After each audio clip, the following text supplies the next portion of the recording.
우리가 요즘 계속 예레미야서 말씀을 나누고 있습니다. 원래는 우리가 오늘 16장쯤 말씀을 봐야 되는데 지난번에도 한번 말씀을 드렸듯이 예레미야서 말씀이 어떻다고요? 이스라엘 백성들이 범죄해서 하나님께서 이스라엘 백성들을 심판하실 것이다. 그게 계속 반복돼요. 그래가지고 새벽에도 그 반복되는 말씀을 가지고 설교하기 힘든데 주일날에도 지난주도 그 설교하고 이번 주도 그 설교하고 다음 주도 그 설교하고 하는데 이게 참 힘들더라고요. 그래가지고 성경을 이렇게 보다 보니까 오늘 본문 말씀에는 그거랑 조금 다른 말씀이 나와가지고요. 오늘 본문 말씀을 조금 미리 땡겨가지고 원래는 수요일날쯤 이 말씀을 이제 새벽에 나눠야 되는데 미리 땡겨가지고 이 말씀을 같이 한번 나눠보도록 하겠습니다. 예레미야는 우리가 잘 알다시피 선지자고 예언자였습니다. 그래서 예레미야 설교의 대부분은 예언입니다. 그것도 한 개인의 운명을 예언한 것이 아니라 남쪽 유다의 운명을 예언했습니다. 그러니까 국가의 운명을 예언한 사람이 예레미야였습니다. 그런데 예레미야 17장 전반부 오늘 우리가 읽은 말씀을 보면 민족에 대한 말씀, 국가에 대한 말씀이 아니라 우리가 개인에 대한 그런 말씀입니다. 예언이라기보다는 실천적인 말씀이에요. 그래서 예레미야서 전체에서도 굉장히 독특한 모습을 띠고 있는 그런 말씀입니다. 5절에 보니까 여호와께서 이와 같이 말씀하시니라 라고 시작하고 있습니다. 이 얘기는 무슨 말이냐면 지금 오늘 예레미야가 오는 이 말씀은 예레미야가 지어낸 말씀이 아니라 누가 하시는 말씀이라고요? 하나님이 하시는 말씀을 예레미야는 그저 받아가지고 그 말씀을 사람들에게 전한다는 거예요. 여러분 오늘 하나님께서 저를 통해서 하시는 말씀이 제 말이 아니고 일개 이 최지훈 목사 한 사람의 말이 아니고 하나님께서 제게 주신 말씀, 여러분들에게 주신 말씀임을 여러분들 믿으시기를 바랍니다. 하나님은 인류를 두 집단으로 분류하십니다. 인류가 아무리 언어가 다양하고 문화가 다르고 민족이 복잡할지라도 모든 인류는 딱 두 개예요. 어떻게 두 개냐? 생명을 가지고 호흡하는 인간이라면 누구나 다 이쪽이나 저쪽이냐 둘 중에 하나지 가운데 속하는 사람, 중간에 속하는 사람, 회색지대 없습니다. 하나는 저주받은 자라는 집단이고요. 다른 하나는 복받은 자라는 그런 집단인 줄로 믿습니다. 이 분류에서 분명하게 드러나는 것은요. 저주나 복은 인간이 스스로 만들어내는 것이 아니라 받는 거라는 거예요. 받는 거라는 거예요. 그렇기 때문에 복과 저주를 주시는 주체는 누구예요? 하나님이십니다. 그리고 인간은 그것을 받는 피동적인 존재라는 것을 여러분들 성경은 우리에게 분명히 말씀하고 있습니다. 중국 사람들은요, 이 진리를 너무나 잘 알고 있는 것 같아요. 중국 사람들, 우리나라 사람들 못지않게 복을 굉장히 좋아합니다. 그래서 중국에 가보면, 참고로 저는 중국에 가보질 않았습니다. 중국에 가보면 중국 사람들이요, 어딜 가든지 복이라는 글자를 집이나 가게에 크게 써서 걸어놨는데 우리나라 사람들은 복이라는 글자를 똑바로 걸어놓죠. 요강이나 이런 데 보면 복이 똑바로 새겨져 있는데요. 중국은요 가보면 복이라는 글자가 거꾸로 세워져 있대요. 거꾸로 걸어놓는다는 거예요. 그래서 야 글씨 왜 이렇게 거꾸로 걸어놨어? 이렇게 물어보면은요 중국 사람들이 하나같이 뭐라고 대답하느냐, 복이라는 것은 하늘에서 내려오는 거기 때문에 이렇게 일부러 거꾸로 중국 사람들은 예로부터 걸어놓는다는 거예요. 하늘이 우리에게 복을 줘야 된다는 거예요.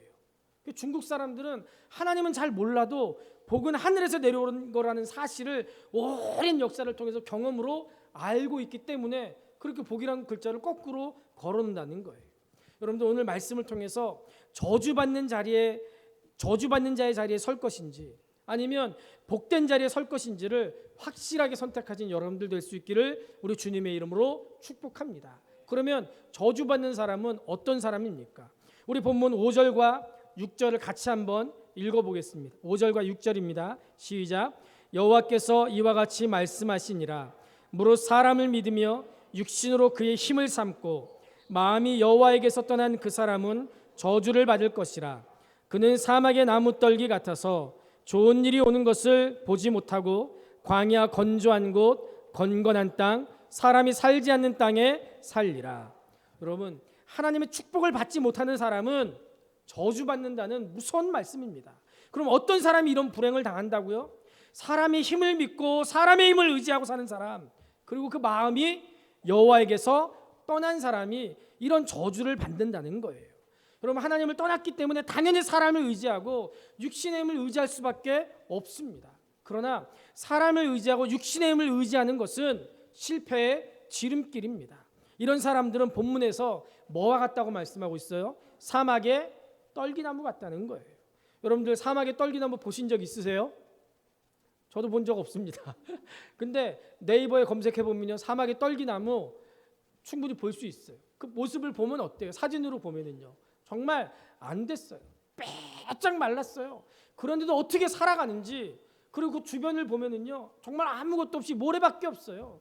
아무 소망이 없습니다. 여러분, 하나님을 의지하지 않고 하나님을 떠난 사람은 하나님의 버림을 받아서 사막의 떨기나무처럼 고독하게 살아요. 그래서 결코 좋은 날을 보지 못합니다. 구약의 요엘서에 보면요, 여호와의 날이라는 이 여호와의 날이 굉장히 중요하게 언급되어 있습니다. 여호와의 날이 뭐냐?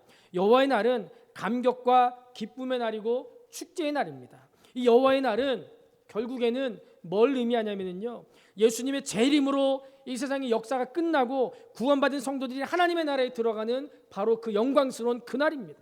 우리가 소망하는 축복의 날이에요. 그런데 하나님을 의지하지 않고 사막의 떨기나무 같은 사람들은 이 좋은 날을 본다고요, 못 본다고요? 못 본다는 거예요. 그러면 이 여호와의 날을 못 본다는 얘기는 무슨 얘기예요? 이 날의 기쁨과 감격을 누리지 못한다는 것은 무슨 얘기입니까? 구원받지 못한다는 얘기. 여러분들, 구원받지 못하는 것보다 더 큰 불행이 이 세상에 어디 있습니까? 그것뿐입니까? 11절을 보세요. 11절에 보니까 불의로 치부하는 자는 자고새가 낳지 아니한 알을 품은 같아서 그의 중년에 그것이 떠나겠고 마침내 어리석은 자가 되리라. 아무리 열심히 일하고 아무리 사람을 의지하고 아무리 관계를 좋게 해서 열심히 수고해서 재물을 모아도 그게 자기 거예요, 자기 게 아니에요. 남의 것을 품었어요. 그러니까 결국에 그게 자기 것이 되는 거예요. 자기 게 되지 못한다는 거예요.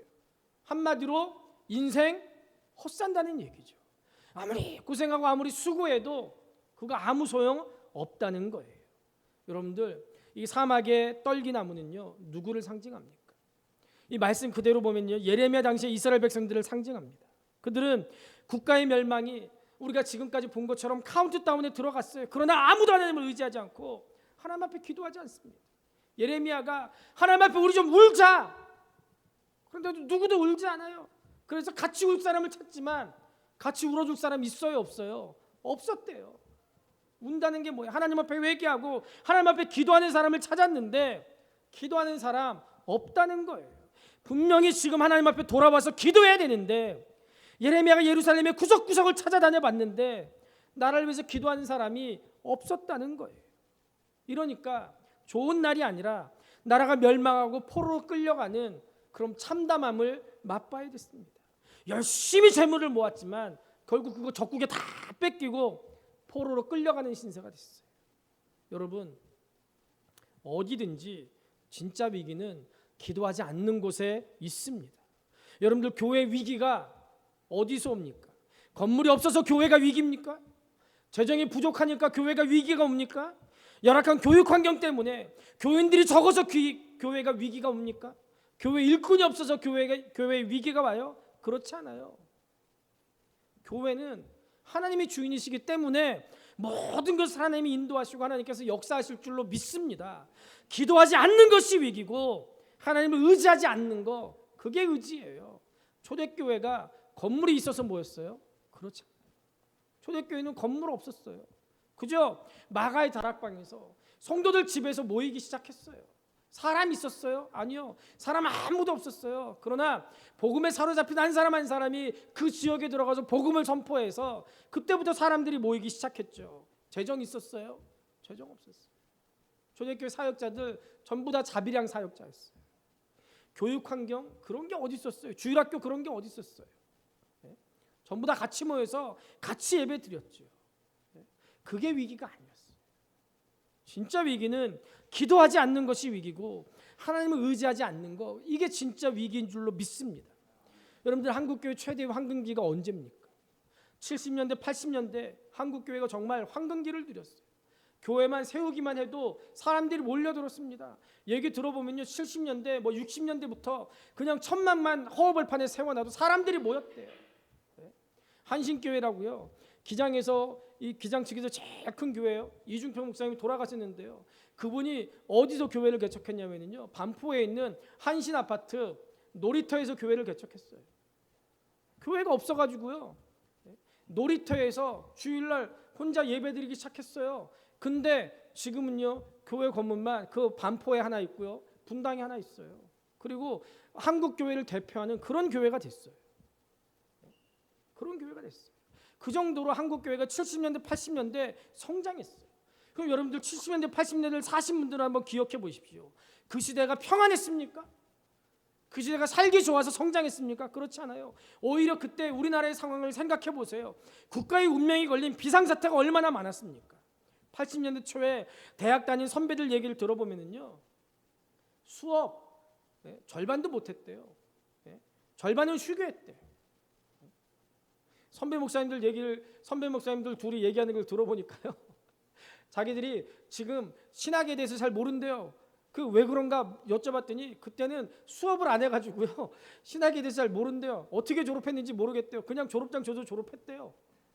농담으로 그렇게 얘기할 정도로 맨날 데모하고 맨날 학교 휴교령 내리고, 어느 날 갑자기 학교에 가보면 학교 앞에 탱크가 교문 앞을 지키고 그 출입을 봉쇄하고, 막 군인들 막 정문 앞에서, 대학 정문 앞에서 총 들고 학교 그러고 있고요. 북한에서 막 미국이 넘어오고요. 막 그러고 난리도 아니었어요. 시도 때도 없이 비상계엄령 선포됐습니다.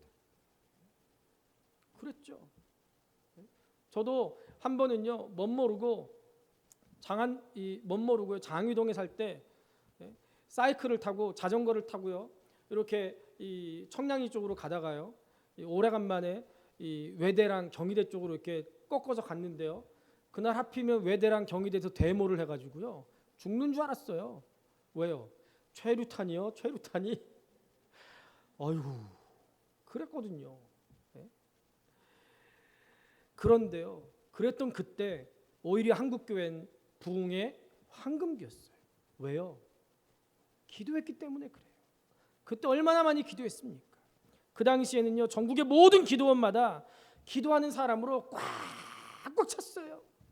제가 학교 다닐 때만 해도요, 제가 교육전사 할 때만 해도요, 기도원이 꽉꽉 찼어요.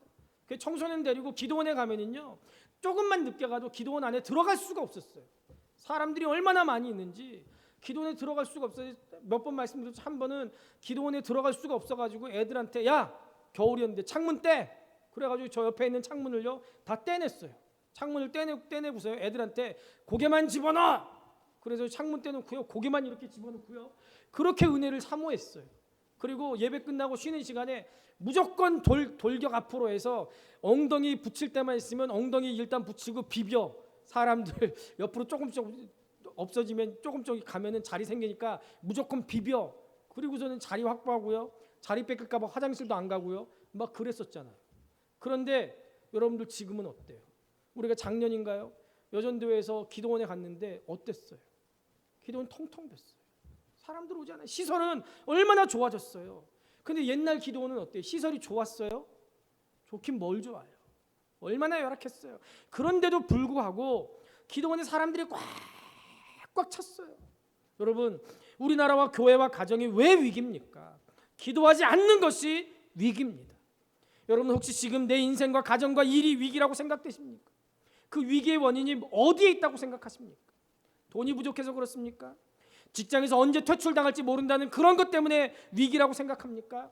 남편이 자꾸 밖으로 돌기 때문에 그것 때문에 위기입니까? 자식들 뒷바라지 마음껏 해주지 못해서 그것 때문에 가정이 위기라고 생각됩니까?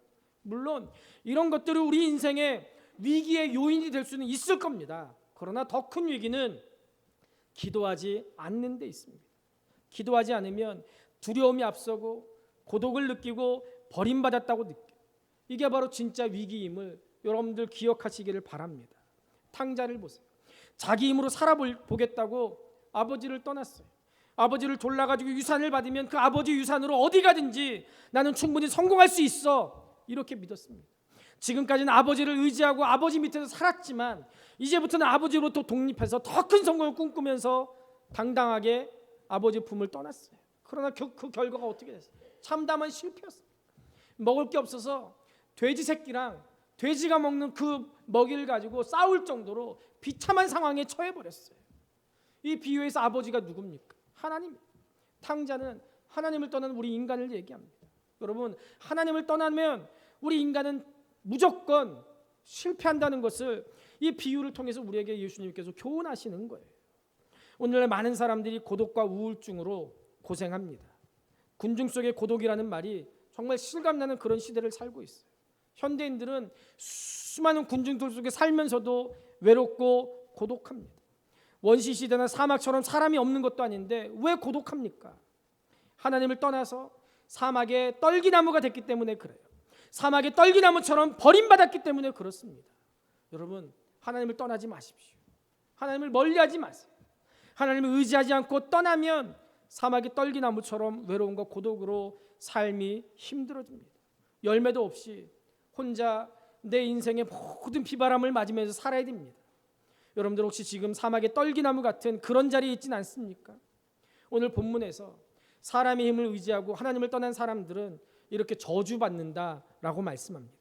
하나님을 의지하고 예수님을 더 많이 의지하며 살아서 사막의 떨기나무 같은 삶이 되지 않기를 우리 주님의 이름으로 축복합니다. 두 번째로, 그러면 복받은 사람은 어떤 사람입니까? 본문 7절에 보면 그러나 무릇 여호와를 의지하며 여호와를 의뢰하는 그 사람은 복을 받을 것이다 라고 기록하고 있습니다. 정말 간단하고 단순하고 명백합니다. 누가 복받는다고요? 여호와 하나님을 의지하는 자, 여호와 하나님을 신앙의 대상으로 삼고 살아가는 사람은 하나님으로부터 반드시 복을 받는 줄로 믿습니다. 하나님은 그런 사람에게 복 주십니다. 본문 8절을 보세요. 우리 8절 같이 한번 읽어보겠습니다. 시작. 그는 물가에 심어진 나무가 그 뿌리를 강변에 뻗치고 더위가 올지라도 두려워하지 아니하며 그 잎이 청정하며 가무는 애에도 걱정이 없고 결실이 그치지 아니함 같으리라. 아멘. 여러분, 복 있는 사람도요, 원래는 사막의 떨기나무 같은 그런 존재였습니다. 사막의 떨기나무처럼 태어나서 그렇게 떨기나무처럼 자라고 있던 그 어느 날 하나님께서 은혜 주셔서 그를 뽑아가지고 물가로 옮겨 심으셨다는 거예요. 복 있는 사람은 물가에 심긴 나무 같다는 겁니다. 다시 말하면 물가로 이식된 거예요. 하나님이 물가로 옮겨 놓으셨습니다. 예수 믿고 하나님께 복받은 인생은 하나님이 물가로 옮겨 놓으신 인생이 된 줄로 믿으시기를 우리 주님의 이름으로 축복합니다. 그 뿌리를 물가에 뻗치고 있기 때문에 가뭄이 와도 아무 걱정 없습니다. 더위가 와도 두려움이 없습니다. 왜요? 잎이 언제나 청정하고 열매가 끊이지 않고 사시사철 열매가 달릴 수 있는 거예요. 왜요? 물가에 뿌리가 다 있기 때문에 그래요. 언제나 그 물이 내게 생명을 공급해 주는 거예요. 물이 누구예요? 예수 그리스도. 얼마나 행복하고 얼마나 여유 있고 얼마나 풍성한 모습입니까? 우리 모두는 물가에 심긴 나무 같은 인생 되기를 우리 주님의 이름으로 축복합니다. 많은 분들이 한국교회 문제로 기복신앙을 얘기합니다. 그러면서 청빈론을 얘기해요. 그러나 저는 동의하지 않습니다. 저는 몇 번씩 말씀드렸지만 성경은요, 분명히 하나님께서 우리에게 뭐라고 말씀하고 있어요? 복을 구하라고 말씀하고 있어요. 그리고 우리에게 복 주시겠다고 약속하셨습니다. 그런데 복을 구하는 신앙이 왜 문제입니까? 하나님이 우리에게 분명히 복을 구하라고 그랬는데 그 기복, 복을 구하는 거 그게 왜 문제예요? 그 문제되지 않아요. 문제라면 하나님이 주시는 복을 물질적인 복, 형통의 복에 국한한다는 거, 그게 문제라면 문제일 겁니다. 그리고 하나님보다 복을 우선하는 거, 그게 문제라면 문제일 거예요. 그러나 복을 구하는 것은 전혀 문제가 되지 않아요. 예전에 우리 기독교 이미지는 어땠어요? 구멍난 양말 신고 흰 고무신 신고 검은 윗들이 하얀 윗들이에 검은 치마 입고서는 정말 꾀죄죄 해가지고 종종거리면서 여기저기 쫓아다니는 그런 가난한 그런 이미지 아니었어요? 물론 저도 주를 위해서 하나님께서 그렇게 하라고 하시면 사도 바울처럼 가난에도 처할 줄 아는 게 이게 진짜 믿음일 겁니다. 저도 기꺼이 그렇게 할 준비가 돼 있어요. 하나님이 원하신다면. 그러나 기왕이면 가난하고 구차한 것보다는 풍성하게 주신 은혜를 더 하나님 앞에 간구합니다. 꾸고 빌리기보다는 손을 펴서 세상을 축복하는 삶을 살기를 원합니다. 수도원에 들어가서 청빈한 삶을 사시는 분들도 계실 거예요.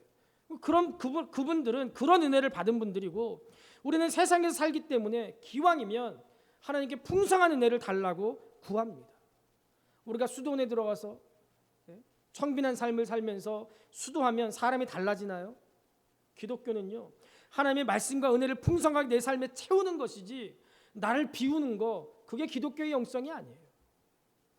말씀드렸죠. 명상과 묵상의 차이가 뭐라고요? 명상은 뭐예요? 나를 비우는 거예요. 근데 여러분들, 사람이 자기 자신을 비울 수 있어요? 사람이 내 안에 있는 모든 욕심을 사람이 힘으로 다 비워낼 수 있습니까? 시체가 아니라면요, 장담하건대 사람은 그렇게 못해요. 왜요?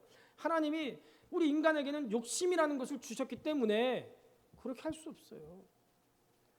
그래서 성경은 뭐라고 말씀하고 있어요?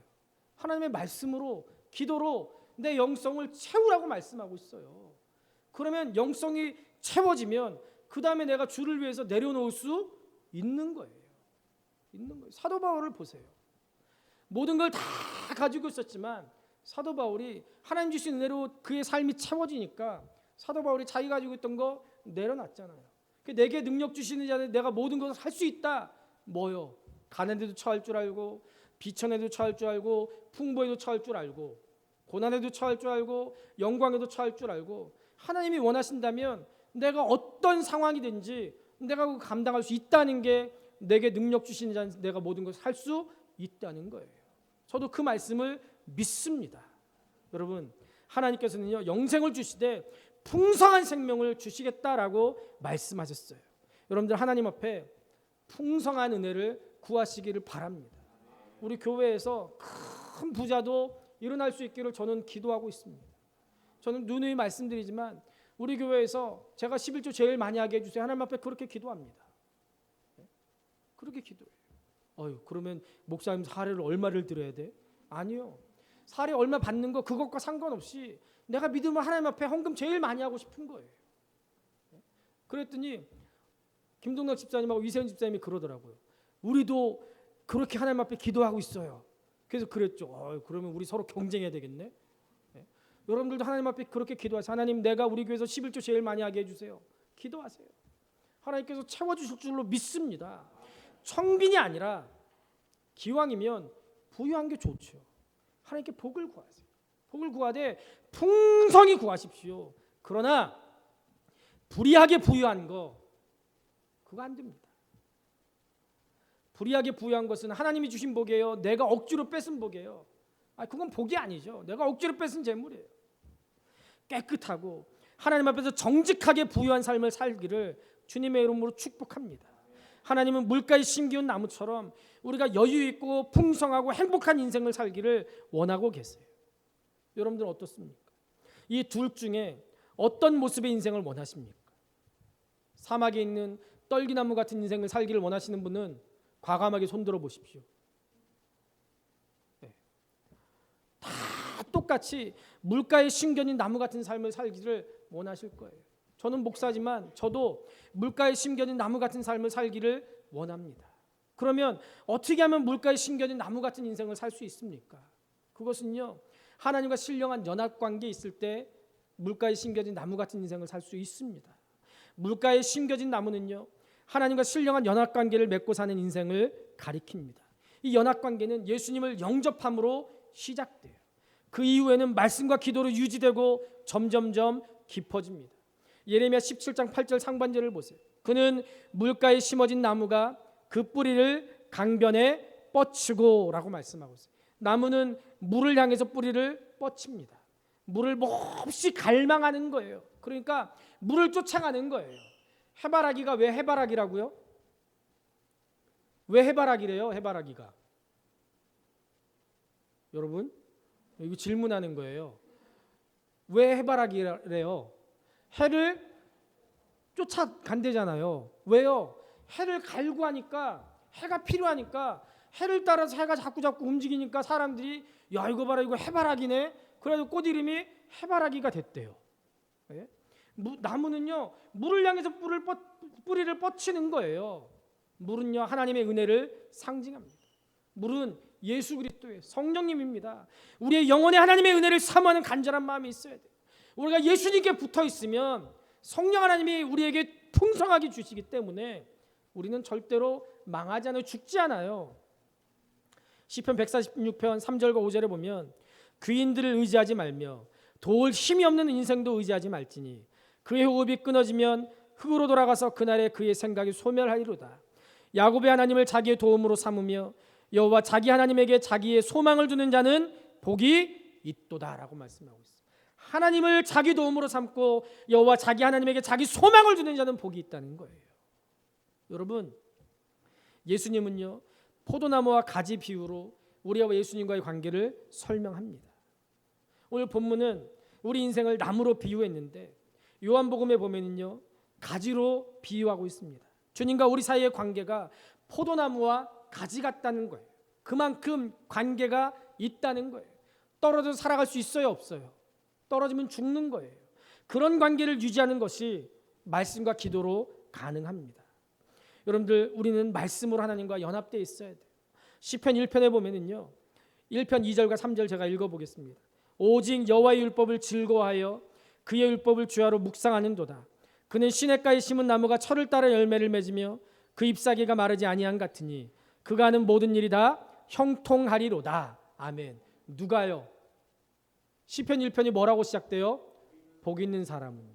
복 있는 사람이 어떤 사람이라고? 여호와의 율법을 즐거워해서 그 말씀을 주야로 묵상하는 사람이라는 거예요. 묵상한다는 말은요 히브리어로 학가라는 말이에요. 학가. 이 말은요 원래는 읊조리다, 암송하다라는 그런 뜻을 가지고 있어요. 요즘 한국 교회에 학가다라는 교육 방법이 유행하고 있어요. 광주에 있는 어떤 목사님이요 교회를 개척하고 교회를 개척했는데 자기 아이들이 보니까 아이들이 초등학교를 졸업할 때까지 한글을 깨우치질 못하는 거예요. 그래가지고 야 얘네들 중학교에 보내봐야 중학교에서 얘네들 맨날 공부 못한다고 왕따만다고 그럴 것 같으니까 차라리 내가 가르치자 해가지고 자기가 목사님이 가르치는 거예요. 그러면서 교인 애 중에 하나가 비슷한 애가 있어가지고 걔까지 합해가지고 3명을 가르쳤는데요. 이 목사님이 그래서 아이를 가르치려고 전국에 무슨 세미나란 세미나 다 다녀봤는데 결국은 하나님의 말씀이더라는 거예요.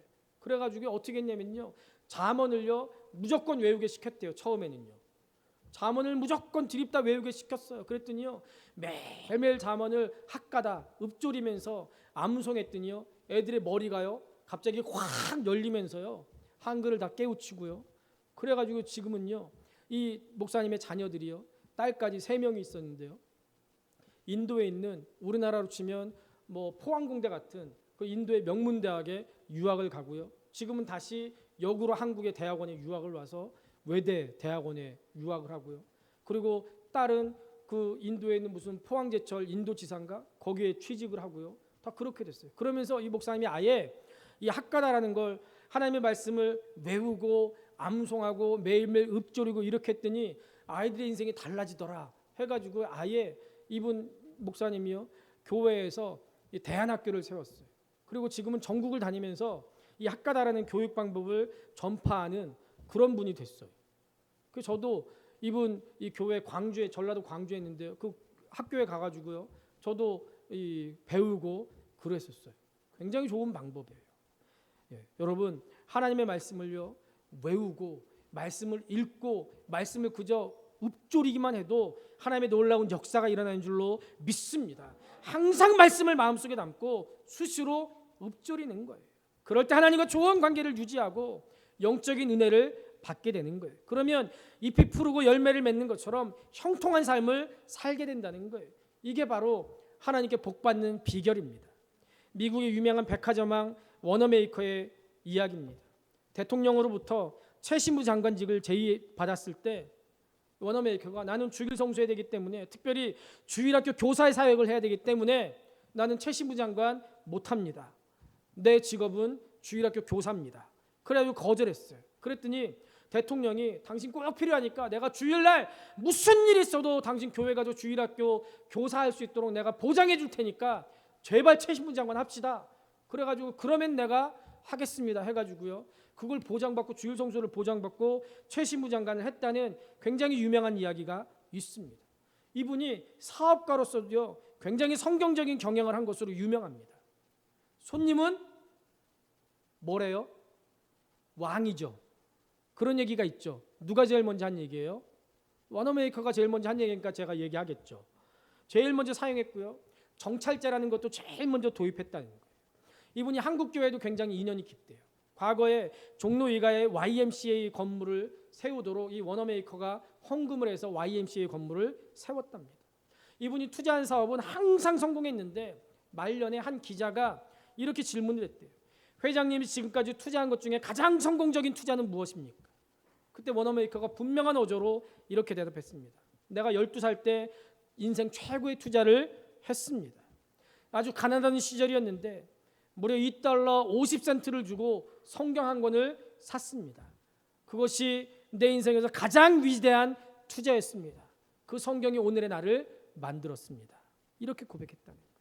워너메이커는 늘 말씀을 묵상하면서 살았고 하나님의 은혜로 복된 인생을 살 수가 있었습니다. 여러분, 우리도 마찬가지. 인생의 최고의 투자는 하나님의 말씀인 줄로 믿습니다. 이 말씀대로 살면 하나님께서 책임져 주십니다. 반드시 복 받습니다. 우리 자녀들도 마찬가지. 신앙의 유산이 최고의 유산입니다. 금수저 물려주는 것보다 더 좋은 것은 신앙의 유산을 물려주는 거예요. 여러분, 무엇보다도 말씀 묵상을 결심하십시오. 계속해서 1년에 최소 성경 읽기에 도전하십시오. 그리고 경건의 시간 생활해 하세요. 우리 자녀들도 그렇게 하도록 지도하세요. 요즘에 청소년부 청년들 화요일 저녁마다 모여가지고 교회 모여서 일주일 동안 성경 묵상한 거, 생명의 삶으로 성경 묵상한 거, 일주일 동안 묵상한 거, 일주일에 하루 모여가지고 송 목사님하고 말씀 나누는 시간을 가져요. 굉장히 오랫동안 깊이 있게 말씀 묵상을 나눠요. 우리 드림이가 한번 가면 집에 올 생각을 안 해요. 11시가 돼도 안 올 때도 있고 어떤 때는요. 왜 안 와요? 그만큼 말씀을 나누고 삶을 나누는 게 기쁘고 좋은 거예요. 송 목사님이 매일매일 체크하더라고요. 묵상했는지 안 했는지. 그러니까 징글징글 맞아서 애들이 묵상을 하더라고요. 안 할 수가 없으니까요. 정말 감사해요. 얼마나 감사한지 모르겠어요. 왜냐하면요, 우리가 다음이 드림이 다온이 다윗한테 해라 할 때는 안 듣더라고요. 근데 목사님이 카톡방에다 놓고서는 다른 사람들하고 경쟁하듯이 다른 사람들이 했는지 안 했는지 그거 보면서 하니까 안 할 수가 있나요? 그리고 자기끼리 자기만 하고 끝내는 게 아니라 모여가지고 같이 목사님하고 말씀을 나누니까 얼마나 재밌어요. 말씀 묵상하면 우리 아이들의 삶이 완전히 달라지게 돼요. 아이들 교육, 학교 공부 그거 핑계 대지 마세요. 고2, 고3 때 대학 입시 때문에 어렵다고 한다면 갈수록 그 아이가 신앙에서 떠날 텐데 그때 되면 어떻게 되겠습니까? 핑계 대거나 미루지 말아야 돼요. 성경을 가까이 하면 오히려 영적으로 새 힘을 얻어서 하나님 주신 은혜로 무엇을 하든지 더 잘할 수 있게 될 줄로 믿습니다. 말씀을 하나님과 연합해서 물가에 심어진 나무처럼 형통한 삶을 사는 여러분들 되시길 주님의 이름으로 축복합니다. 마지막으로 기도해야 됩니다. 기도는 하나님과의 대화입니다.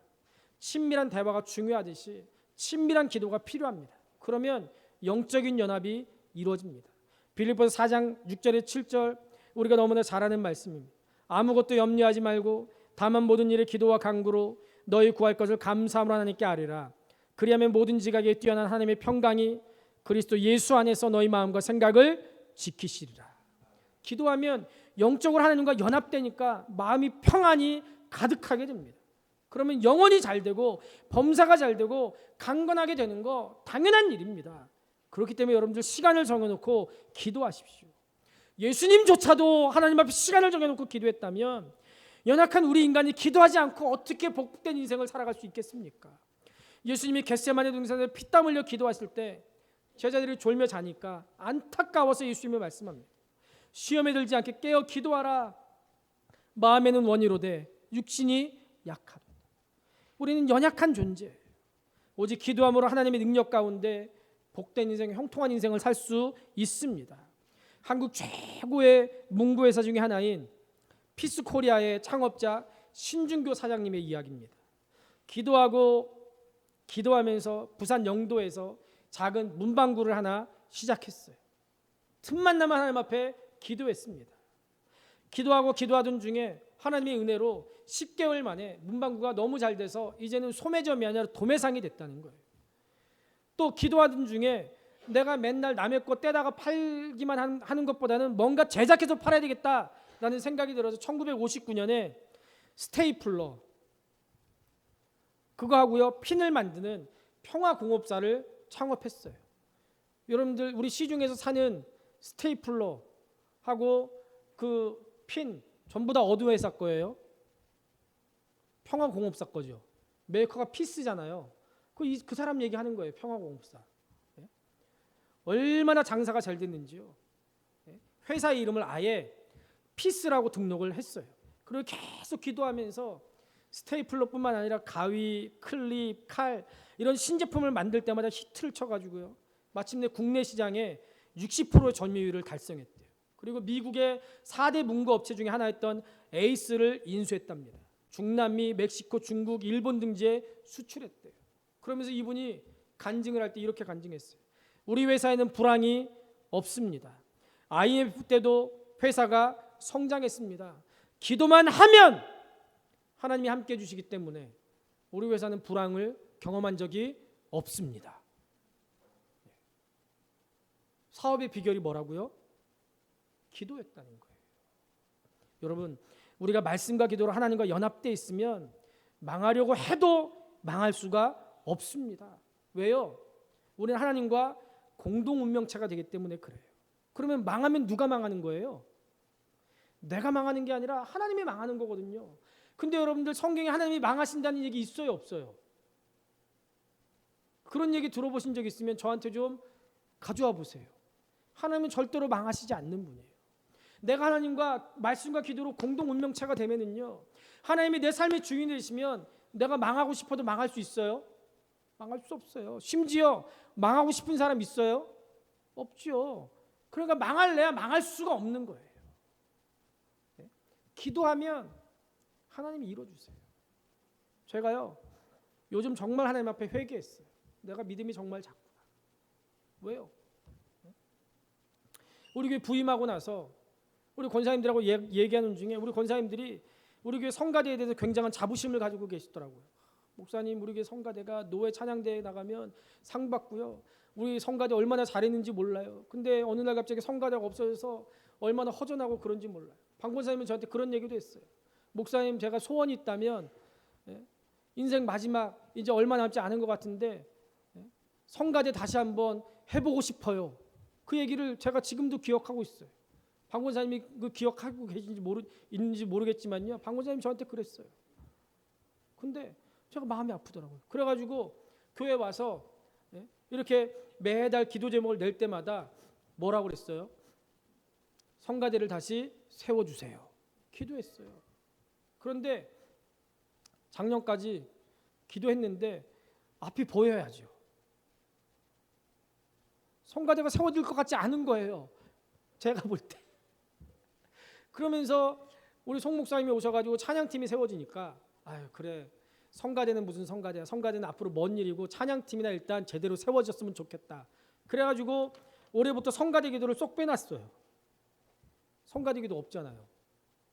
근데 하나님은요, 우리가 기도한 거 다 듣고 계셨어요.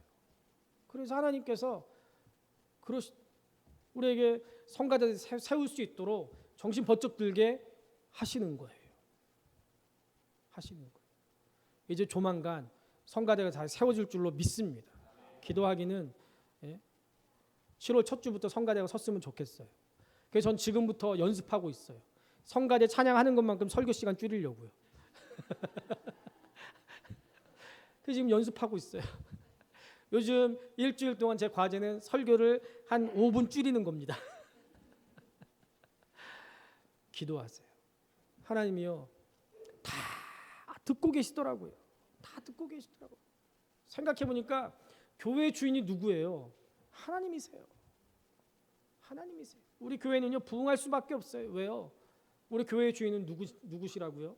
하나님이시기 때문에. 동물학자 제인 구달이 쓴 독수리와 굴뚝새라는 얘기가 있습니다. 새들이 누가 제일 높이 날아갈 수 있나 시합을 했어요. 힘센 독수리가 모든 새들을 다 제치고 유유히 하늘 높이 날아올랐습니다. 모든 새들을 제치고 1등으로 올라갔는데 그 순간 독수리 깃털 속에 숨어있던 작은 굴뚝새 한 마리가 툭 튀어나오더니요, 독수리보다 더 높이 날아 올라갔대요. 다른 새들을 제칠 때까지는 어디에 숨어 있었어요? 독수리 숨어 있다가 독수리 힘입어가지고 높이 올라갔다가 독수리가 힘 떨어질만 하니까 톡 튀어나와서 자기 독수리보다 높이 올라가서 굴뚝새가 독수리를 이겼다는 우화가 있습니다.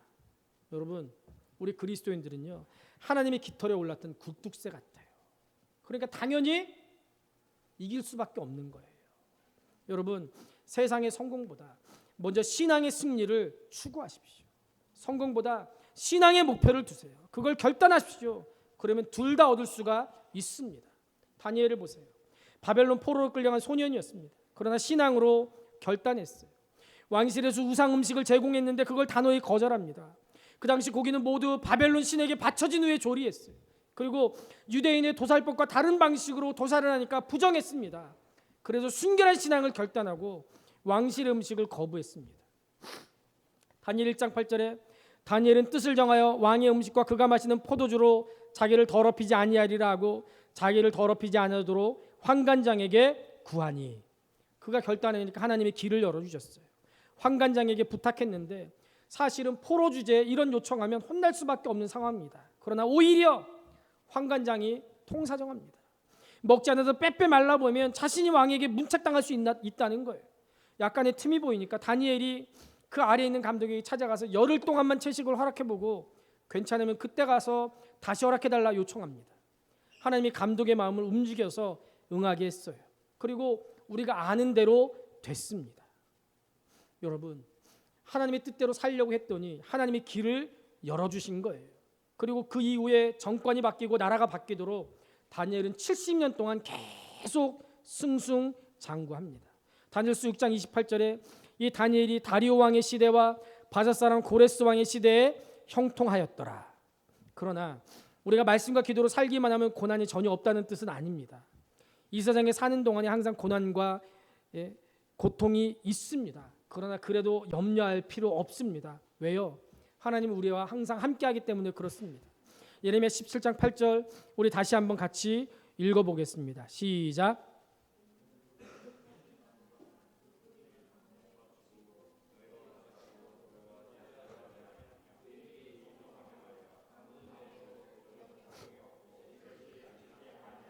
아멘.